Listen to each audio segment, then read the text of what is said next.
Hey guys, this is Andrew. I feel like there's so many things to talk about, so let's get into it. Monday night WWE Raw was in Madison Square Garden in New York City, and someone familiar with that building, one NBA player, Enes Kanter, and this happened.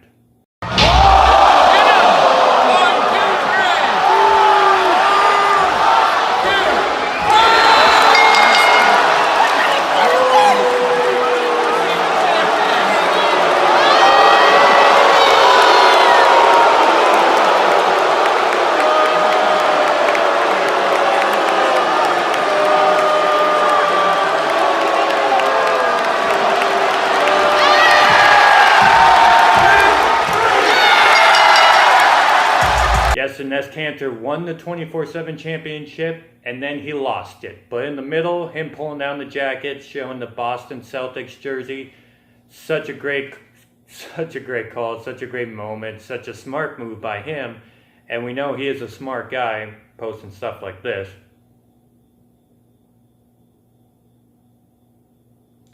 I thought it was funny. Enes Kanter in the WWE ring isn't anything surprising with his relationship with Dana Brooke, and we've also seen a WWE side of himself on the NBA court. But you see Noah Vonleh going back up, couldn't get that to fall, and that'd be a great move for a wrestling match, you know? Mario Kart Tour, the video game, is going to be released September 25th on iOS, Android, smartphone. I bring it up because Mario Kart for Super Nintendo is my favorite video game of all time, not counting wrestling and football video games. Play as Yoshi, always a great time, still to this day. Hasbro is in news recently because they now own Deathrow Records. Deathrow Records is a gangster rap record label. In this story of a toy company owning a gangster rap record label is just so fascinating to me. Like, Deathrow Records itself is a fascinating story, how they started from the bottom to where they got. And now that Hasbro owns them, I'm curious to see what's going to come to be of this. The reason I bring Hasbro up is because it has a soft place in my heart for creating WWF action figures in the early 90s. Looking at these Hasbro action figures, still to this day, try and find them on eBay or any website. It's always a good memory for me. It's always a good time because my first action figures were from Hasbro. When I was a little kid, my family and I were in the parking lot of Maplewood Mall in Maplewood, Minnesota, and we were all in the minivan. And I remember my dad sorting through a KB Toys bag and just taking out the Head Shrinkers tag team that was in the early 90s, the WWF, Samu and Fatu, and those were my first action figures ever. Now time for some NFL talk. After week one, we saw all the teams, we saw all the matchups. Is it acceptable that all these guys that have played, rather first string, second string, third string, through high school, through college, are a part of a team that can't even get together to make more than 10 points? Talk about the Miami Dolphins, which we'll get to in a second, Chicago Bears, and Pittsburgh Steelers. Three teams that couldn't even break 10 points.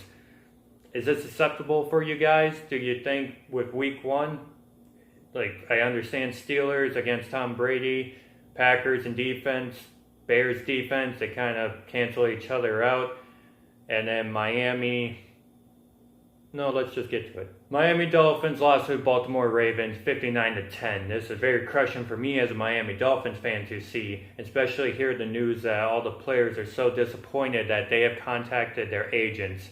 Most of the players contacted their agents because they don't want to be a part of a sinking team, and they're already trying to get out of their contracts. Yes, they did a lot of trades the week before, like Kenny Stills and other players going to different teams to cut back on, how much payouts they were doing and to get a better spot in the NFL draft.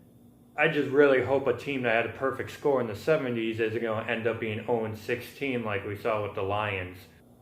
Quick standouts from this week one of football: Minnesota Vikings Dalvin Cook, Cameron Wake of the Tennessee Titans.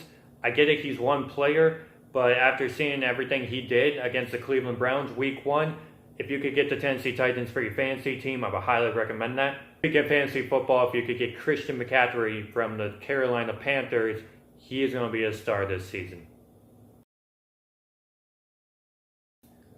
Now time for some NFL picks. Week 1, I got 11-4. So even with the tie game and everything, 11-4 is not a bad record to start. For week 2, I'll run through this really quick. Carolina Panthers, Buccaneers, I'm going with the Carolina Panthers. 49ers, I'm going to pick them over the Cincinnati Bengals. Chargers and Lions, I'm going to stick with the Detroit Lions on this one. Vikings at Green Bay. I've seen Vikings and Packers week 2 plenty of times. Vikings look so good in week 1 that I'm going to stick with the Minnesota Vikings. Tennessee Titans, Indianapolis Colts. Colts did look good even without Andrew Luck, but Tennessee Titans is my pick. Tom Brady always has trouble in Miami, especially last year with the Miami Miracle. But with the Dolphins and the state that they're in this year, I'm going to go against my gut and pick the New England Patriots. Buffalo Bills, New York Giants. Giants. Pittsburgh Steelers and Seattle Seahawks. Russell Wilson is going to just crush that Steelers defense. I'm going with the Seahawks. The Cowboys look great over the Giants, so I'm going to pick the Dallas Cowboys over the Washington Redskins. Baltimore Ravens, yes, they did amazing against Dolphins, but actually I'm going to pick the Ravens over the Cardinals. Houston Texans couldn't pull it off against the Saints, but I believe they will pull it off against the Jaguars in week 2. Kansas City Chiefs and the Raiders. Kansas City Chiefs. Denver Broncos, Chicago Bears. Going with the Chicago Bears on this one. Rams against the New Orleans Saints. This is a really tough one to call. I know I said I would talk about the Saints a little bit this week. I just think they're going to make it to the Super Bowl. They could have made it 2 years ago, but the Minneapolis Miracle happened. They could have made it last year, beating the Rams, but with the referees and all that stuff, that didn't happen either. I'm going to pick the Rams for week 2. But I'm keeping my eye on the Saints because I believe they're going to make it to the Super Bowl. Ball against Philadelphia Eagles, I'm going to pick the Philadelphia Eagles. Cleveland Browns and the New York Jets, I'm sticking with the Cleveland Browns on this one. I think the most points will be scored by the Ravens. I think the fewest points will be scored by the Colts. Comment below and let me know what your picks are for week 2 and any other insight you have on what we talked about at the beginning of this video. This has been Andrew, and now you know.